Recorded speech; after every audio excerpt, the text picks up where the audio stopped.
To recover the mystic in everybody is to wake a culture and a religion up. Carl Jung says, only the mystic brings what is creative to religion itself. So if you're going to renew Christianity, renew religion of any kind, I think everyone agree that it needs it today. We got to put mysticism forward.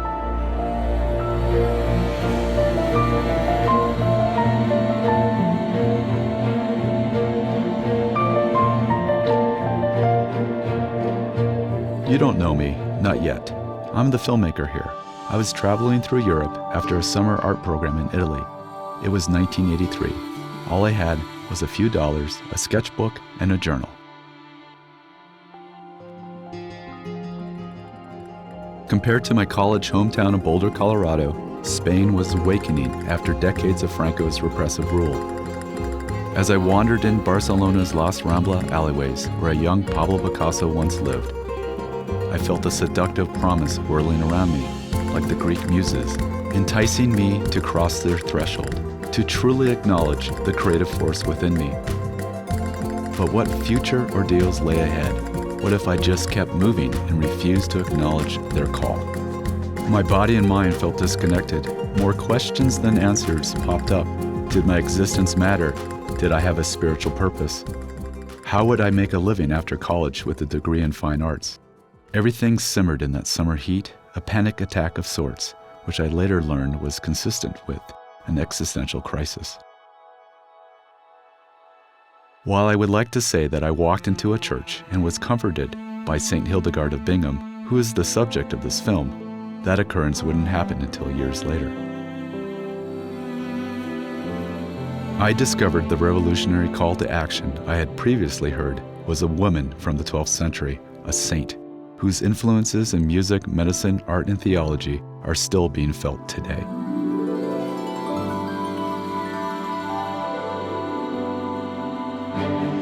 She had called to me like she has called to the people you're about to meet. Saint Hildegard of Bingen was an unruly and revolutionary mystic whose spirit still lives within each of us, ready to awaken to our own potential. Hildegard was a nun of the 12th century, and she lived in some ways a usual life that a nun would live within a monastery, focused on the divine liturgy, focused on holy work, as they would call it, the work of God. The two main points of the Benedictine rule, prayers and work, they did not change since Hildegard. And this is also characteristic for our life here, so we have to earn the money for our life and all things here, the house and so on, by our own hands, as it's said in the rule of St. Benedict. Hildegard was the 10th child of Hildebert and Mechthild, and she was, you can sort of think of it as she was offered as a tithe to the monastery. Hildegard was born in 1098 in Bermersheim, on the other side of the Rhine, as the 10th child in her family.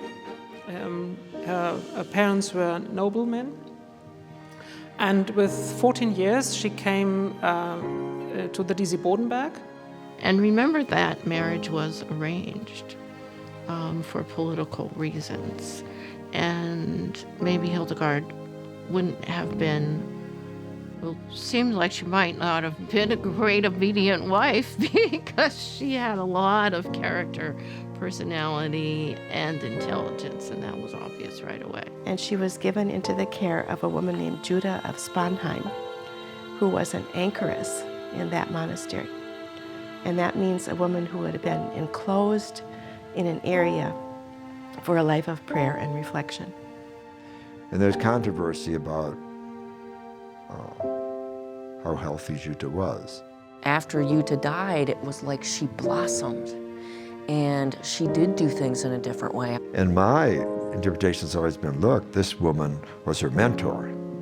And obviously Hildegard had a great mentor because she learned a lot about music, and of course a lot about study and reading and writing and painting.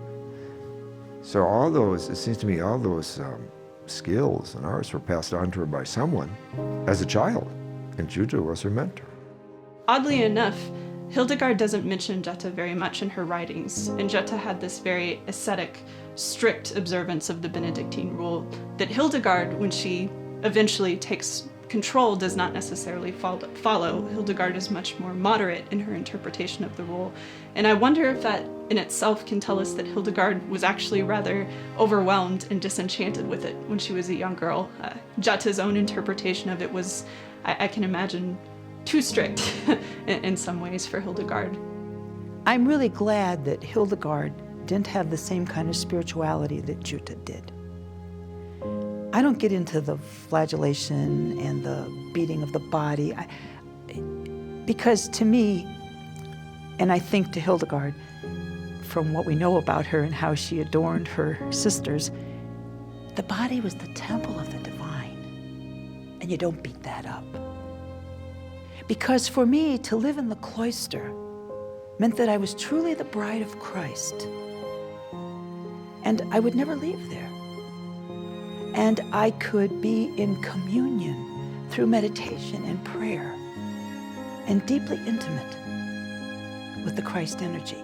To compose 77 songs, to produce the first morality play, to write 9 books, to found 2 monasteries, to have a healing ministry, to write books on herbs and stones, and to heal people with the right foods and understand the mysteries of the animal kingdom.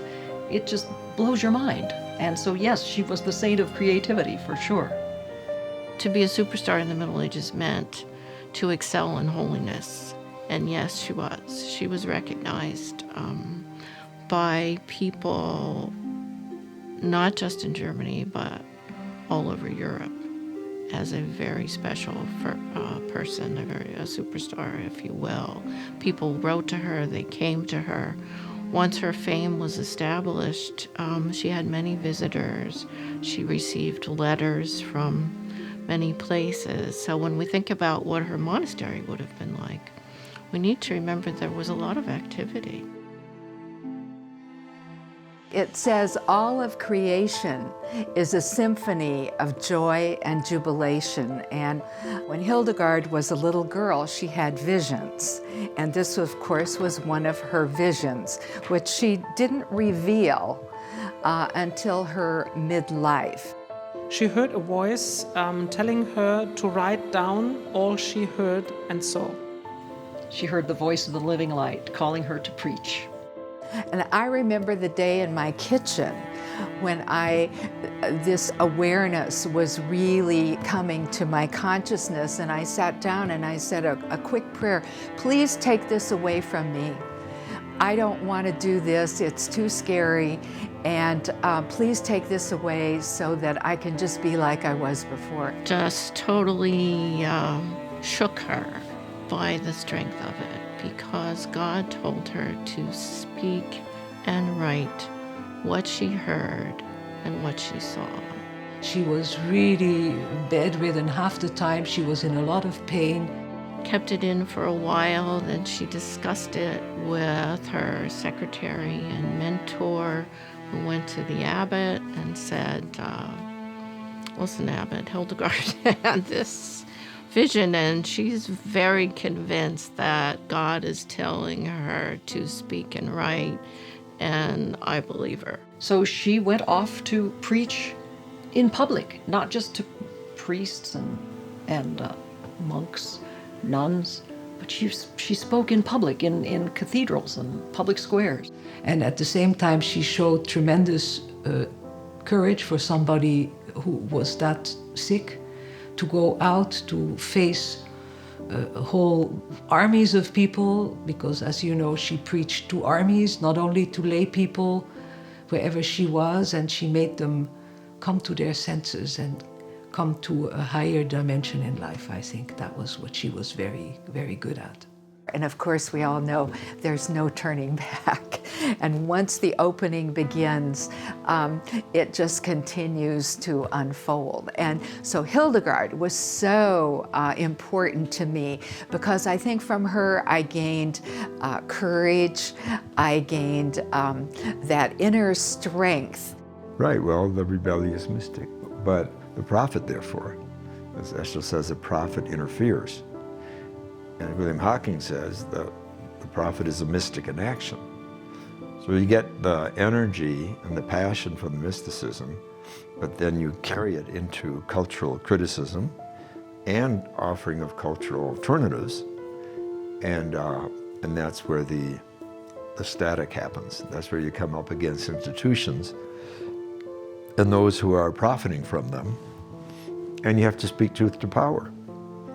And she did that in her day, and the amazing thing is she got away with it,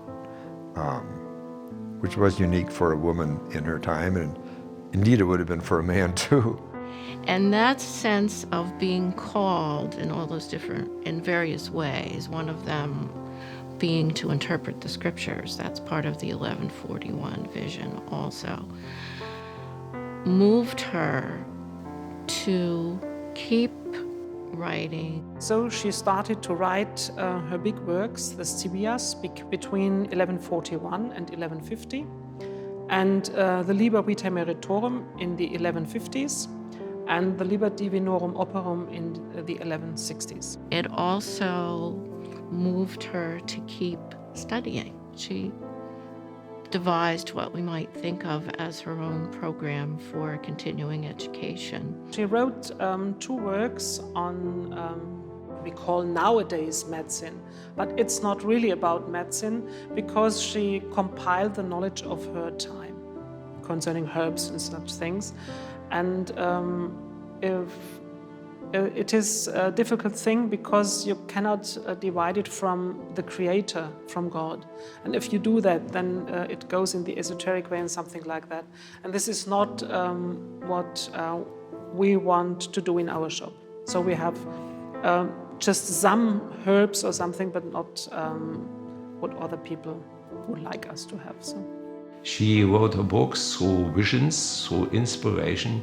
She didn't do research on that. It's impossible because she had only 2 years in her life to write the medicinal books.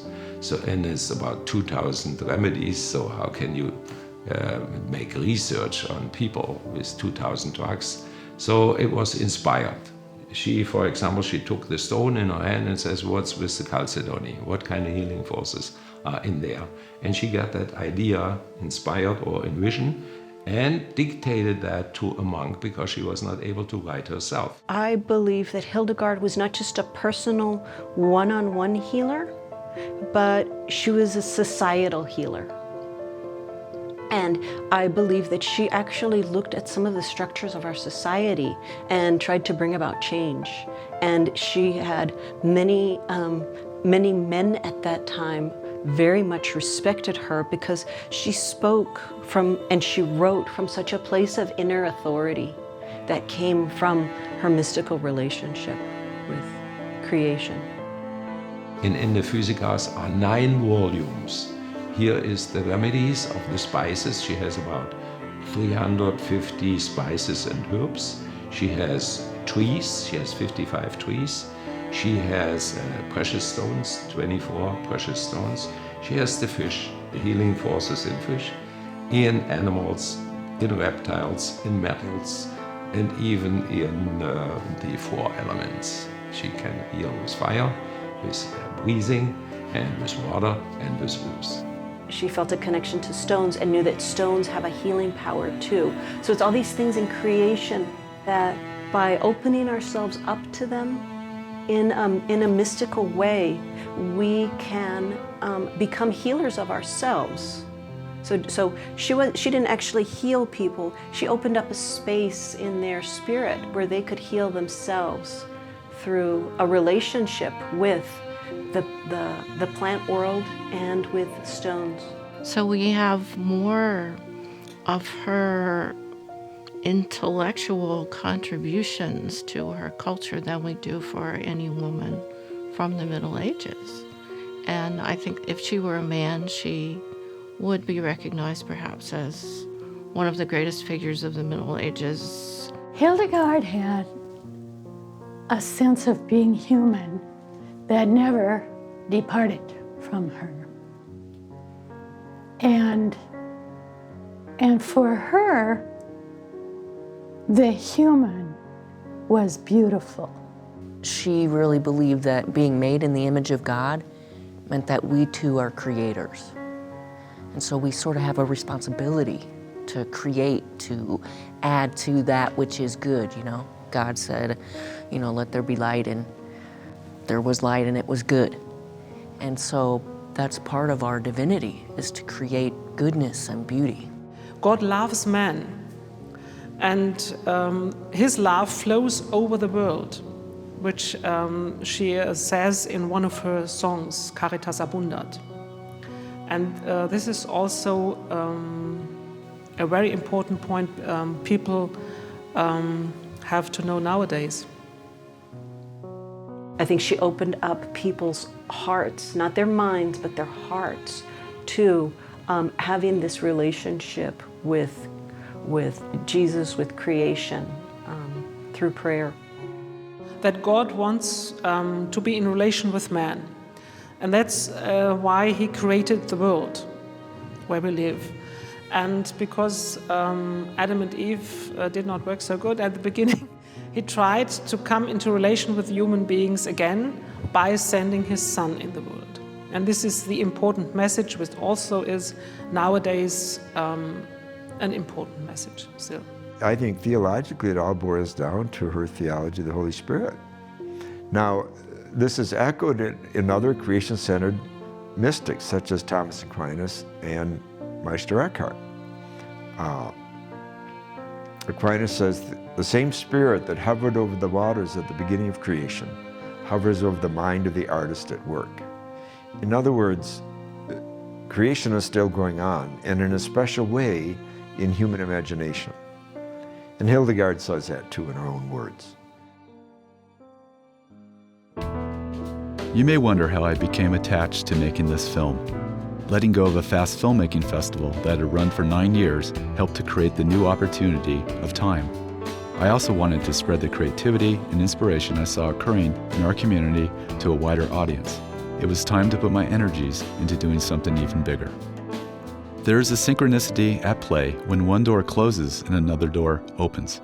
Instead of going to the beach in Mexico for spring break, I went on a pilgrimage to the Rhineland with spiritual directors, pastors, ministers, and educators. I was the most lay person.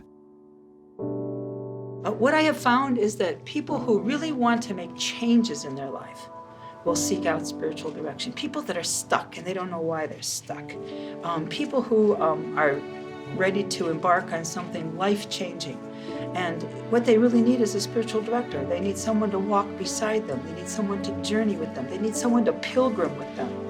And all of life is a pilgrimage.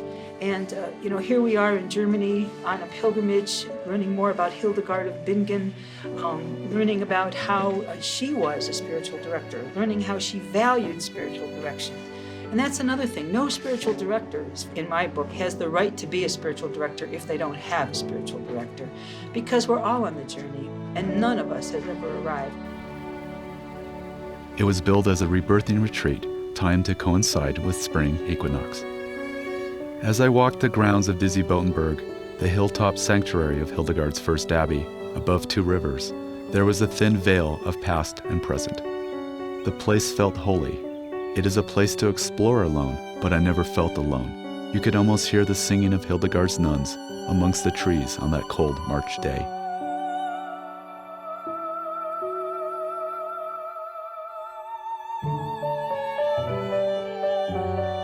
This incredibly beautiful music that had been written by this woman who had lived in the 1100s. And I was just mesmerized. Hildegard's music was not easy. If anyone who wants to approach Hildegard's songs has to be serious about it. It's not something that you do lightly, because it's so demanding vocally. It's demanding with the breath. The phrases are very long. The range of the song, how many notes it encompasses. An octave and a half, 2 octaves. There are even a couple of songs that have 2.5 octave ranges, which is extreme for music. In our day, we don't even have most music like that.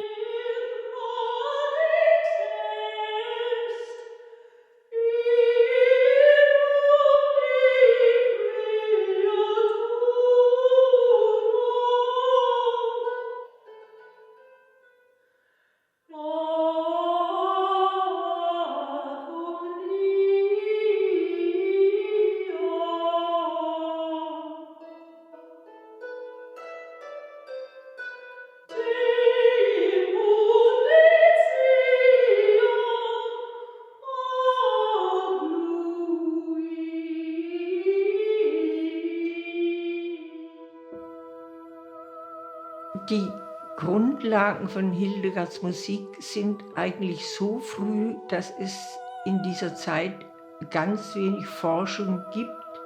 Es gibt sogar Musikwissenschaftler, die Hildegard als eine Fiktion bezeichnet hatten, dass es sie gar nicht gegeben hat, was ich nicht glaube. Und es ist einfach so, dass es gibt eben keinerlei Überlieferung, wie die Musik geklungen hat. Niemand weiß, wie sie wirklich aufgeführt wurde. Niemand weiß, wo sie aufgeführt wurde. Aber ich denke, dass in der damaligen Zeit es ist ja aufgeführt worden, offenbar, obwohl es auch dafür keine Zeugnisse gibt, keine genauen. Und ich denke, das, was sie komponiert hat,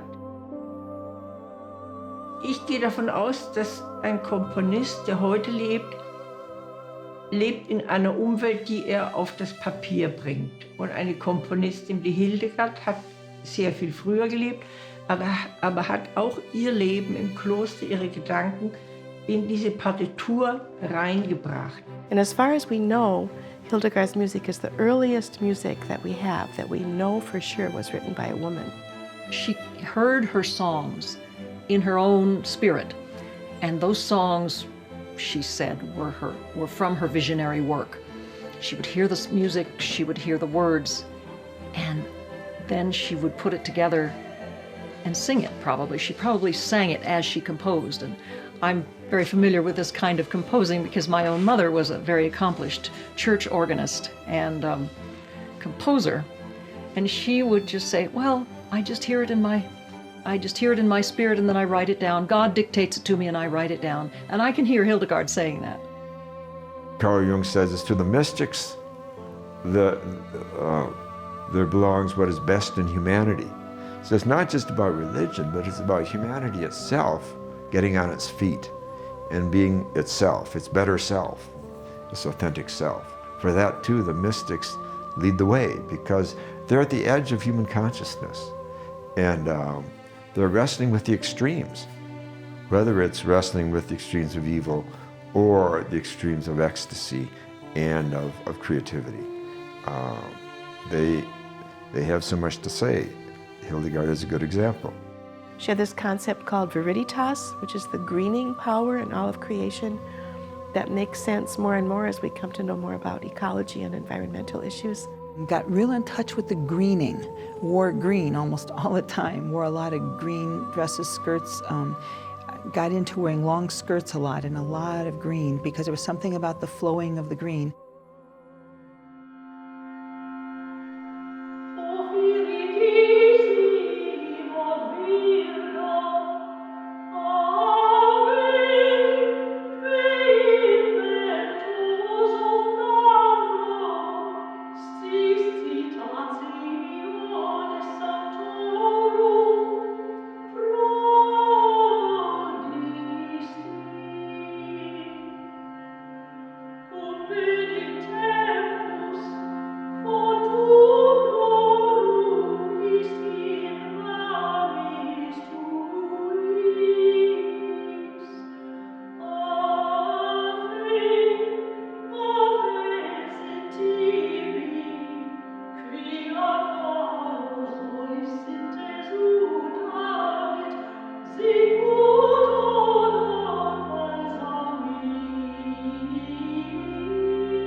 So music was for Hildegard her primary mode of praising God, of worshiping God, and of ministering to God and ministering to his people through music. So the music that she wrote was intended for the offices, intended for these different services throughout the day in the monastery, and they had specific uses. For me, the arts are sacred. And so for me to preach a sermon and include something artistic while I'm preaching, even dancing or singing or a poem, or to do something separate, outside of the building of a church that's artistic, because everything that I do is it's divine anyway. And I didn't get that message for myself. I got that message from God one day when I was literally told, all music is my music, or all the music that you will write is my music, whether it's an R&B song or a jazz tune or a classical piece or a theater piece. It's all God's music. So I don't separate those anymore. The radiance of the music is remarkable. It is like the light on the water. It has a great freedom to it. It's ecstatic. And what a thing to bring into the darkness. And she was the first producer ever of a morality play. Her morality play on the virtues of God. And her nuns would sing this. And there was one non-singing role in the whole play, and that was the role of the devil, which she cast her priest in because he had a nice deep voice and he didn't get to sing in this play. Her purpose being that the devil doesn't sing, because the devil lost, Satan lost his first estate when he fell from heaven. When he tried to put himself higher than God, he fell, and then he couldn't sing anymore. So he's been trying to corrupt our music ever since. Soul music has a lot of riffs too, and if you slow it down, it almost sounds like Hildegard's music. And the purpose of the riffs was to clean out your soul, and the purpose of those riffs back then was to dig around in your soul too, so it's all the same thing.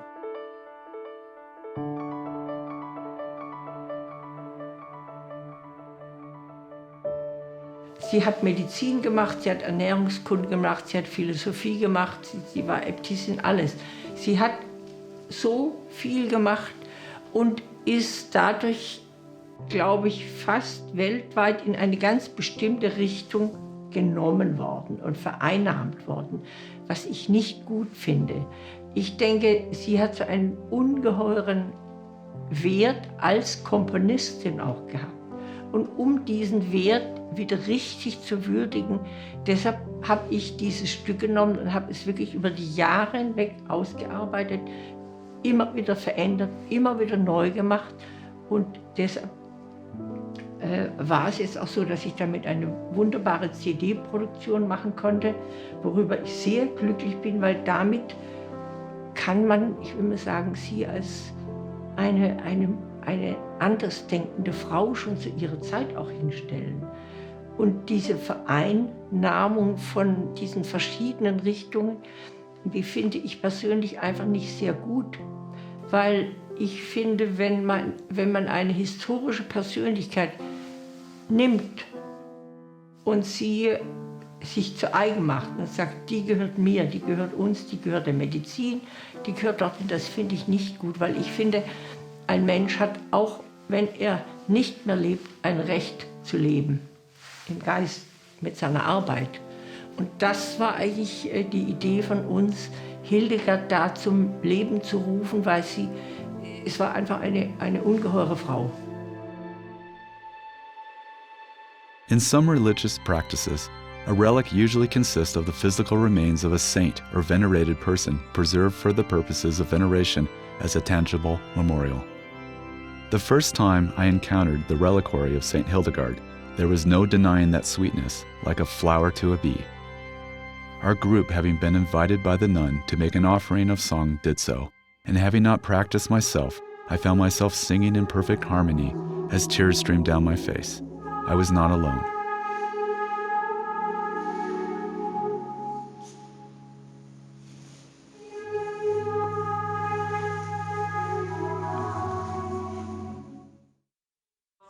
Deiner Klarheit Wahrheit erkennen. Darum bitten wir durch Jesus Christus, deinen Sohn, unseren Herrn und Gott, der in der Einheit des Heiligen Geistes mit dir lebt und herrscht in alle Ewigkeit. Amen.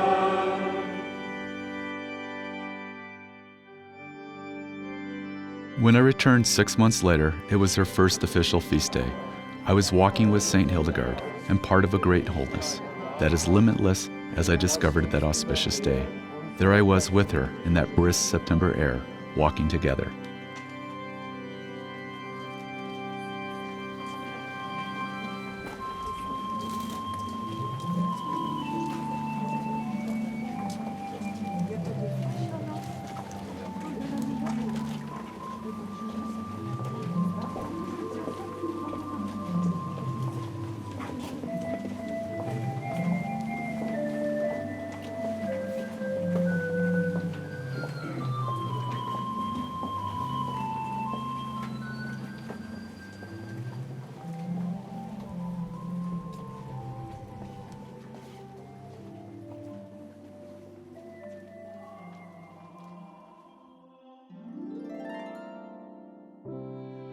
Some people have the wind on their back, and some people, every step they take, they have wind pushing against them in their face. And so we hear these stories, and by connecting to people through their stories of pain, through their dark night of the soul, we grow closer as a community and really create deep bonds.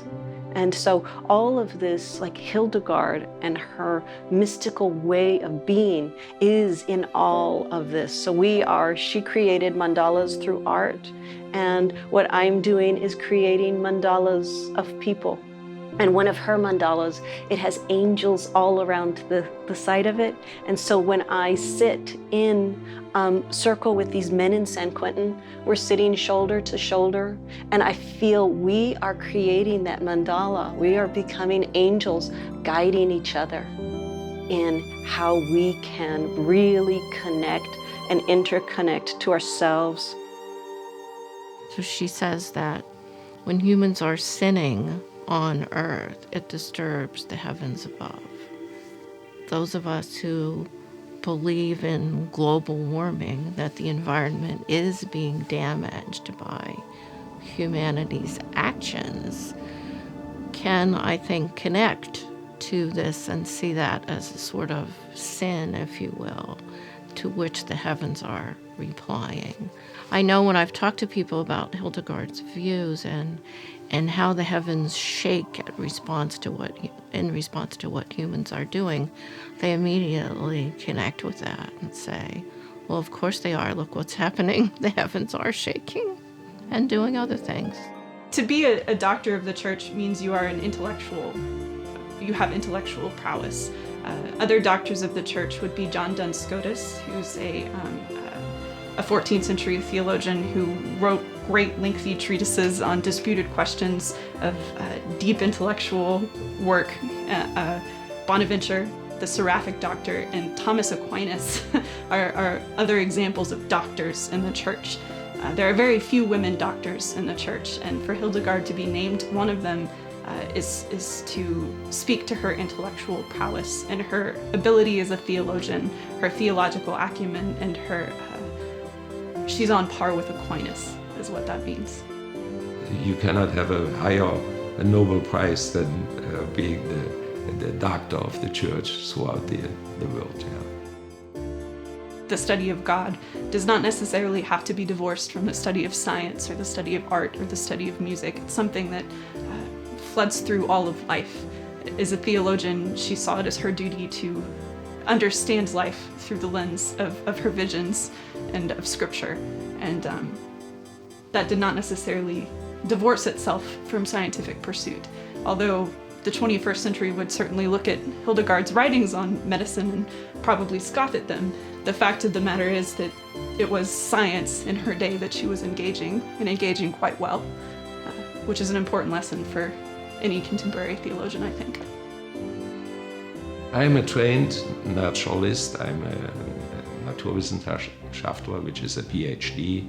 I was trained at the Technical University in Berlin, and thereafter I went to Yale University as a postdoc, and then I worked 13 years in the pharmaceutical industry. I did everything you can do, from research to clinical research, to try out the first-time drugs with patients.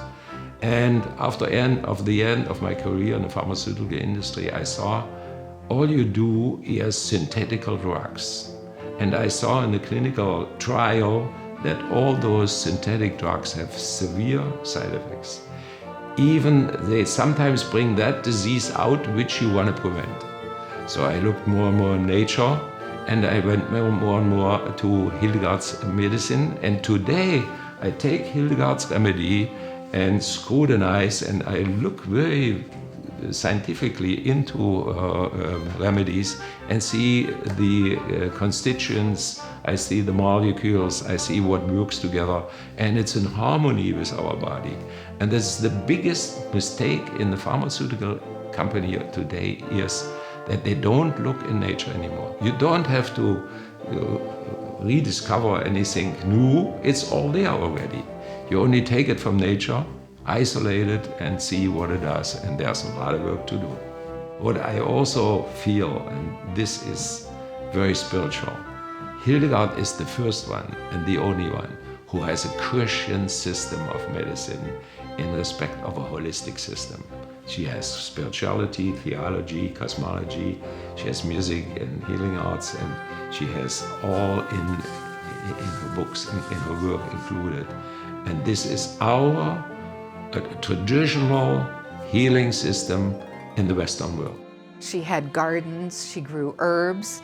There's a whole book of herbal medicine that she developed.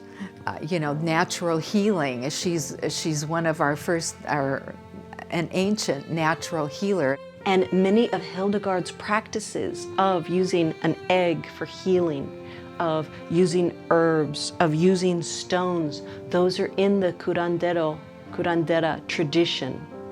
And what a curandero or curandera does for someone is they might be called a healer, but actually what they're doing is they are inspiring the healing energy within you. And they are connecting you to the healing graces of the plant world. And they they will pray with you and try to open your heart, expand your heart, so that way, if you do something like eat this basil, I am taking in basil, and basil is becoming a part of me. And basil is the herb of love and abundance. So as I eat basil, or I can make a tea with it and drink it, or I can make a bigger pot of it and take a bath with it, with the water, then this, the energy and grace of basil is then within me. So it's kind of a communion. I am becoming basil, and basil is becoming me. When I started in '84, I had about half a patient a week, because Dr. Herzka was not there. He came only occasionally. We worked together 17 years. We wrote a lot of books. So it's very slowly it increased, and I said 3 years I'm gonna make it, and then I'm gonna see how it's gone. And after 3 years, it was building up. And today I have so many patients. I wish I had more help. I wish I had anybody who could help me and do Hildegard treatment, because the patients love it dearly. I treated in the meantime 30 years about 30,000 patients. We have a garden in front of the center, and in the garden are growing our remedies. And it's a lot of fun to see how they grow throughout the year, how to harvest them, how to make an elixir, how to make a salve. So when we see a Hildegard garden, we need to have some basic remedies, like we have a quince tree. Quince, we have juice in the fall, or we have quince jam and preserve, or we have quince bread. And we need this for rheumatism, to get the uric acid Out of our body, we drink a liter or half a liter of quince juice. Next tree we need in a Hildegard garden is a chestnut tree. The chestnut looks like a little brain. It has the same curves there, looks like a brain, so it has a significance to the brain. And she says, whoever has an empty brain, eat enough chestnuts and the function of your brain will be improved. And the other indication of chestnuts, which we got from Hildegard, is protecting our liver from all the toxins. Like the old French people, when they drank their red wine, they always ate maroni, chestnuts on the open fire, roasted. So the chestnuts protect the liver from the alcohol, so it doesn't get liver disease. Then we have a lot of spices and herbs. Like the most important one will be galanga, which normally grows only in tropical gardens, but we have it here on the Lake of Constance, very warm on the south end of Germany. So it grows very well. We make from galanga, we make a pill. And Dr. Herzka, when he started his office, he was also in a Sanka-wagen, in an emergency car, and he came to people who had heart attack. Normally you need nitroglycerin or you need adrenaline or something like that. And he didn't use that anymore. He was only using galanga. He put that pill on their tongue and leave it on the tongue. It's very spicy, very hard, very sharp. And immediately it opens the vessel, the heart gets a good blood supply, and the pain goes immediately away within 2 or 3 minutes. You repeat it after 5 other minutes and 5 other minutes 3 times, and you can stop a heart attack, you can stop a stroke. You can go and check up afterwards in a hospital, so we are careful, we don't want to have a risk. And they say, okay, you had a beginning of a heart attack, you had a beginning, but it didn't affect you at all. It's coming from the ginger family, so it's like a spice and has no side effects. You cannot do anything wrong with galanga. Every person on the world should have a box of galanga in his pocket, because everybody, there's no exception, gets sometimes a stroke, a little stroke, or gets a heart attack or loss of hearing. It only depends how old you are. If you're getting older, you get everything there is. We come to fennel. We see fennel, and we are using fennel tea, we are using fennel tablets, and we are using also fennel bulbs as a vegetable. Fennel is good carminativa, which means it cleanses your karma, outside and inside. It's good for digestion, takes away all the putridity. We don't need deodorant, we eat fennel, and it takes away the odor coming from your mouth or the odor coming from your skin. It's cleansing your eyes, so you could get a very good visibility. This is also one of the 100% good remedy for preventing digestion disease. Another one we have in our garden is duckweed. Duckweed is a little green plant floating on the water, and the ducks come and they eat it. This duckweed is a very good food for animals because it has a lot of proteins, and it contains a very slight radioactivity, very slightly. So this duckweed elixir is cooked with 10 other spices like ginger or cinnamon or fennel or tansy, and you take that cure during the winter time to improve your immune system. It's good for preventing flu, it's against flu, and it's especially preventing cancer and precancerosis and burnout and all kinds of weakness of your immune system. And you do that once a year, also a cure, and that takes care of preventing disease. Who wants to have cancer? Nobody wants to have cancer, but 1 person out of 3 in our society has cancer. This is ridiculous to wait till everybody has cancer, and then comes this very strong treatment with surgery, radiation, and chemotherapy. The best thing is preventing, and this you can do with Hildegard remedy of duckweed elixir. And I made a special diet because I have 40 years of migraine, suffering of migraine. And then I learned a lot about food, about the Chinese food.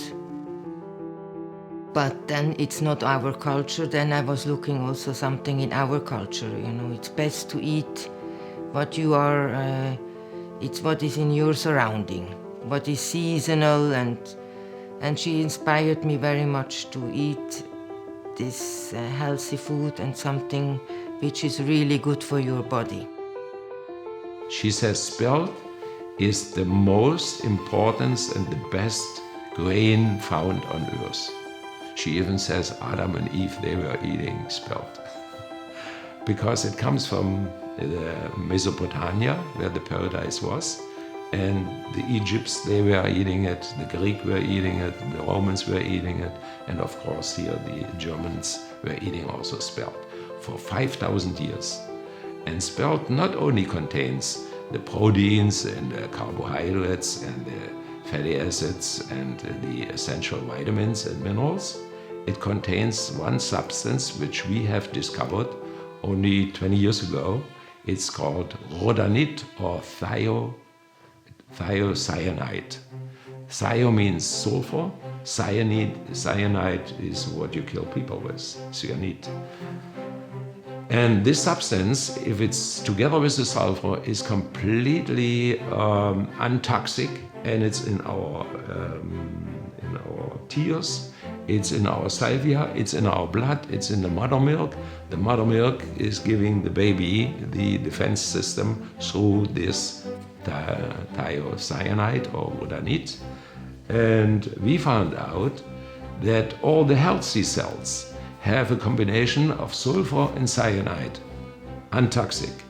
But if it goes into cancerous cells, it's falling apart in sulfur and cyanide. And the cyanide is killing the cancerous cells. So if you eat spelt, you have a constant treatment and killing of cancerous cells in your body. Not only a roll a day, you eat it 3 times a day, you eat pasta, you eat spätzle, you eat cookies, you eat whatever. So oftentimes we view the Middle Ages as the Dark Ages. This is the picture that we see of them as this time of great sickness, great plague. Nothing important ever happened in the Dark Ages. It's more proper to think of this time as the Middle Ages, is what people in the academy and in scholarship will call it. The term the Dark Ages is usually just thrown out. She was an incarnation of creativity, whether it's her painting, her music, her poetry, her writings, her research, her healing. She finds so many modes, and including just her prose and her poetry itself, her language is stunning at times. She just grabs you, as she does, of course, with her music. After her death, all fell into darkness. Nobody touched her books. Nobody translated that in any language, till Dr. Herzka. He came 800 years later, and he got this book, and he fell in love with this book and says, oh my gosh, what's here? Here's rheumatism in, gout in, heart disease, here is cancer in. I think this is also what drove her to the spirit, is that her body failed her in many, many ways. So she became more and more attached to the spiritual way of life. So there's a lot of relationship between Hildegard and Ayurvedic and the Chinese. For example, Hildegard likes to cook, and all the stuff she cooks are remedies. This is what Hippocrates said already 2,000 years ago. Your food should be your remedy. And so if we cook a soup or if we make a meal with spelt, this is already has a purpose for your health. She felt a connection to stones and knew that stones have a healing power too. So it's all these things in creation that by opening ourselves up to them in a mystical way, we can become healers of ourselves. So she didn't actually heal people. She opened up a space in their spirit where they could heal themselves through a relationship with the plant world and with stones. In her Physica, she includes a chapter about healing with stones, and she is providing 20 stones with all the indications, precise indication what to do. Every stone has a crystal structure, and in the crystal structure we have atoms, and the atoms are vibrating, and this energy comes out, and this is in the range of our body energy. So if we have an organ which is dysfunctional, we can recharge it with crystal energy. She never treated anybody with her remedies. She was healing with charismatic things like with water from the Rhine River, or with prayers or laying hands on. 25 of those healings are recorded, but none with her own remedies. She might have eaten spelt, that's for sure, because wherever she goes and went at that time was spelt available. Hildegard, I think, has the right test, which is the test of the via transformativa. Is this creativity being put to the use of justice and compassion, or for other more dark and shadowy purposes? Because I had lived part of my life in the convent, I connected with so much of who this Hildegard person was, even though I didn't really have a lot of facts yet. And it was more people saying to me, you know Hildegard, do you realize how much you're like Hildegard? When we read the sacred word, and it may be something from the Bible, or it may be something from poetry, it could be different things. And when we read that, then instead of preaching, what I do is I set the sacred container and I begin to ask questions so that people can begin to relate the stories of their lives and how they intertwine with the sacred story, and thus discover their own sacredness. When you see someone who is doing what they love, you want to be a part of that. It's like invitational. And so I feel that these are things that Hildegard, that was a way she was. She was invitational. Hildegard had a sense of being human that never departed from her. Well, there's just so many demands on people's time. And with all of the social media and all the networking now and all of that, is there a way to balance that too with some quiet time? Because she was a very, very busy person, but she also took time to be quiet and to be reflective. So I think that's something that all of us can learn from. She had the imagination to see that women should not be oppressed. She really saw it. It's astounding, actually. I ran into a man at a conference who was Native American, and he came up to me and he said, I've been working in prisons for 12 years. He said, men in prison are busy projecting. He said, yours is the first book I've ever used in 12 years that got men to look inside and find the nobility inside. That was very moving to me, the nobility inside, that men have sacrificed. They're out of touch with their own nobility. Now, the whole culture has brought this about. The ideology and theology of original sin brings that about. Original sin cuts you off from your nobility. And I believe consumer capitalism is built on original sin ideology. It's a secular version of original sin.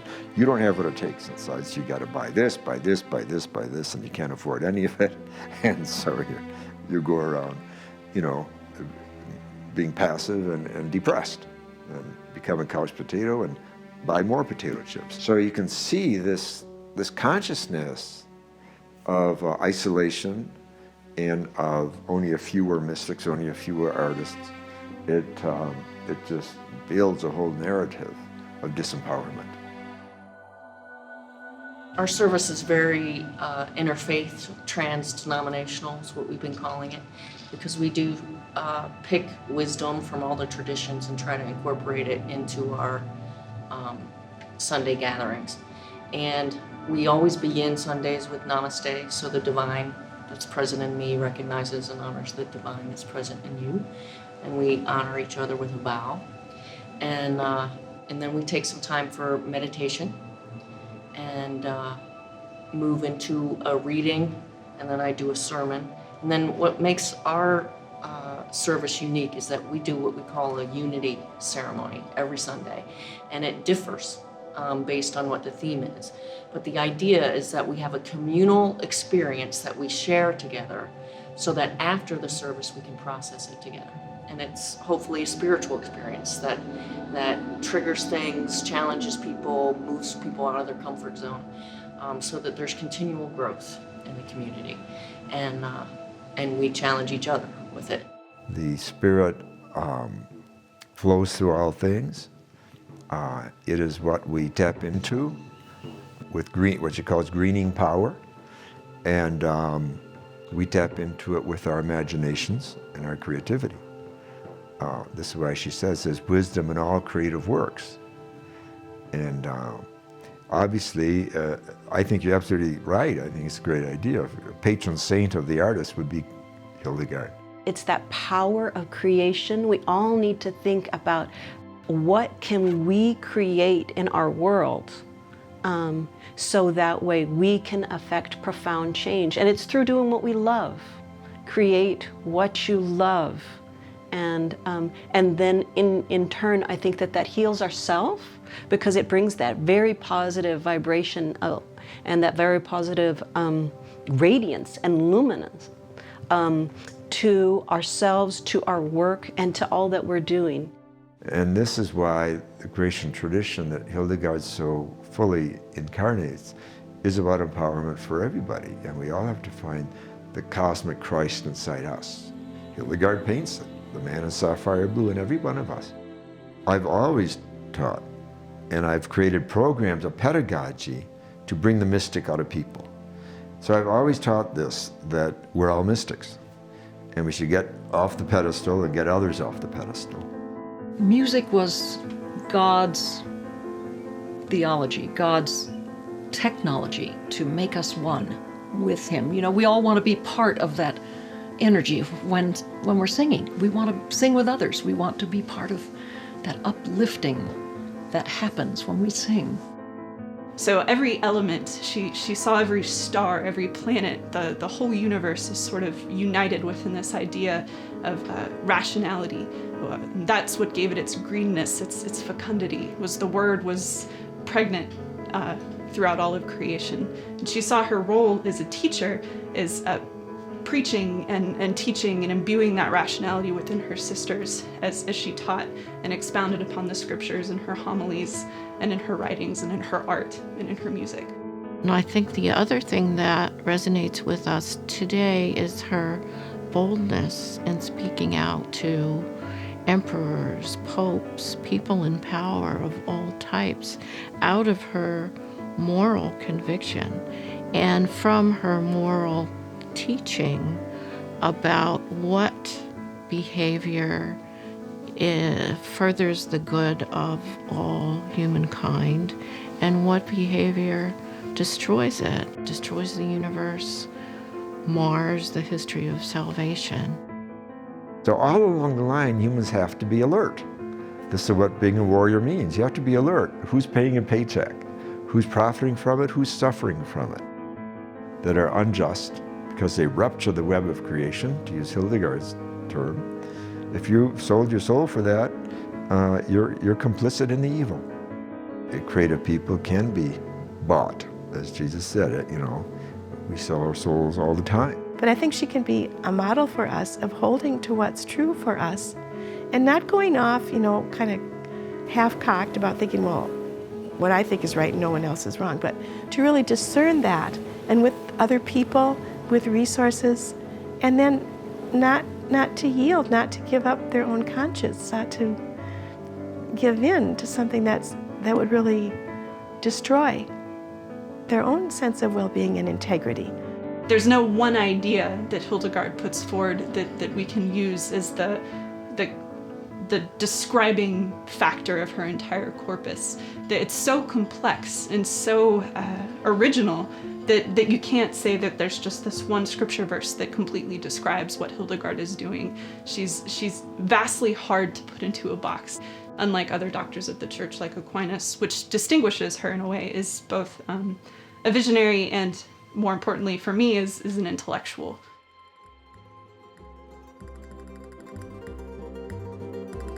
Returning to Barcelona after 30 years, where I had that first dark night of the soul, I'm reminded of how much I owed to that simple vow I took to be creative in all my work. The creative juices started to flow through my drawings and paintings, films, all of which eventually led to Hollywood. I now realize that there isn't just one place where creative magic can happen. It is everywhere and within each of us. It just needs that initial spark.